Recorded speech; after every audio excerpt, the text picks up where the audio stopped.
ইরানের বিরুদ্ধে যুক্তরাষ্ট্রের সামরিক হামলার হুমকিতে গর্জে উঠেছে রাশিয়াও।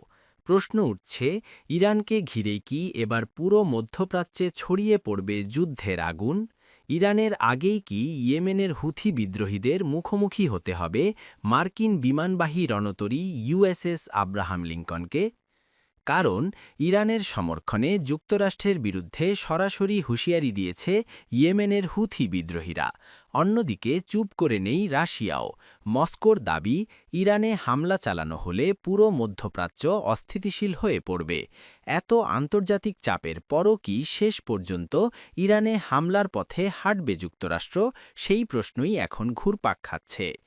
মধ্যপ্রাচ্যের নির্দিষ্ট জলসীমায় যুক্তরাষ্ট্রের বিমানবাহী রণতরী ইউএসএস আব্রাহাম লিঙ্কন পৌঁছানোর পর থেকেই উত্তেজনার পারদ আরও চড়েছে। কখন শুরু হবে ইরানের বিরুদ্ধে যুক্তরাষ্ট্রের নতুন সামরিক অভিযান, এই প্রশ্নের উত্তর খুঁজতে যেন ক্ষণ গণনা করছে পুরো মধ্যপ্রাচ্য।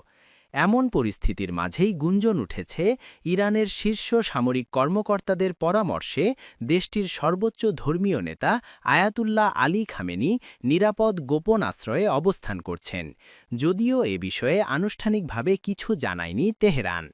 এই উত্তেজনার মধ্যেই নিজেদের অবস্থান স্পষ্ট করেছে ইয়েমেনের হুথি বিদ্রোহীরা। ইরান সমর্থিত এই গোষ্ঠী জানিয়েছে, তারা লোহিত সাগরে চলাচলরত জাহাজগুলোর ওপর কড়া নজর রাখছে। শুধু তাই নয়, প্রয়োজনে মার্কিন বিমানবাহী রণতরী ইউএসএস আব্রাহাম লিঙ্কনের উপর সরাসরি হামলা চালানোর হুমকিও দিয়েছে তারা। তবে ঠিক কোন ধরনের অস্ত্র ব্যবহার করা হবে সে বিষয়ে বিস্তারিত কিছু জানায়নি হুথিরা।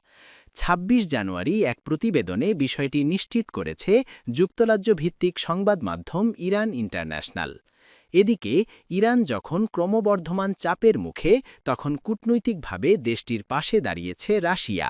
ইরানের ওপর যুক্তরাষ্ট্রের সম্ভাব্য হামলা পুরো মধ্যপ্রাচ্যকে মারাত্মকভাবে অস্থিতিশীল করে তুলবে বলে সতর্ক করেছে মস্কো। ক্রেমলিনের মুখপাত্র দিমিত্রি পেসকভ জানিয়েছেন, যুক্তরাষ্ট্রের এমন পদক্ষেপ গোটা অঞ্চলের জন্য চরম বিপর্যয় ডেকে আনতে পারে। উত্তেজনা যাতে আরও না বাড়ে সে লক্ষ্যে কূটনৈতিক প্রচেষ্টা চালিয়ে যাচ্ছে রাশিয়া।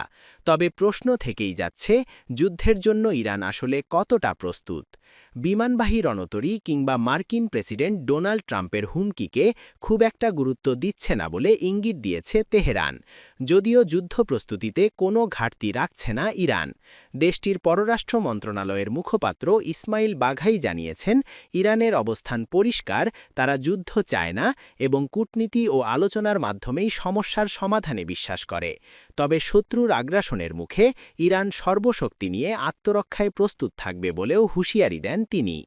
বিশ্লেষকদের মতে, যুক্তরাষ্ট্র যদি ইরানের ওপর সামরিক হামলা চালিয়ে বসে, তাহলে তেহরানের প্রতিক্রিয়া আগের যে কোনো সময়ের চেয়ে ভয়াবহ হতে পারে। কারণ সাম্প্রতিক বছরগুলোতে ক্ষেপণাস্ত্র সক্ষমতার দিক থেকে আরও শক্তিশালী হয়েছে ইরান। এমনকি সম্প্রতি চীন থেকে ক্ষেপণাস্ত্র তৈরির জন্য গুরুত্বপূর্ণ রাসায়নিক উপাদান সংগ্রহ করেছে দেশটি। এসব উপাদান দিয়ে প্রায় ৫০০টি মাঝারি পাল্লার ক্ষেপণাস্ত্র তৈরি করতে পারবে ইরান, এমনটাই দাবি সামরিক বিশ্লেষকদের।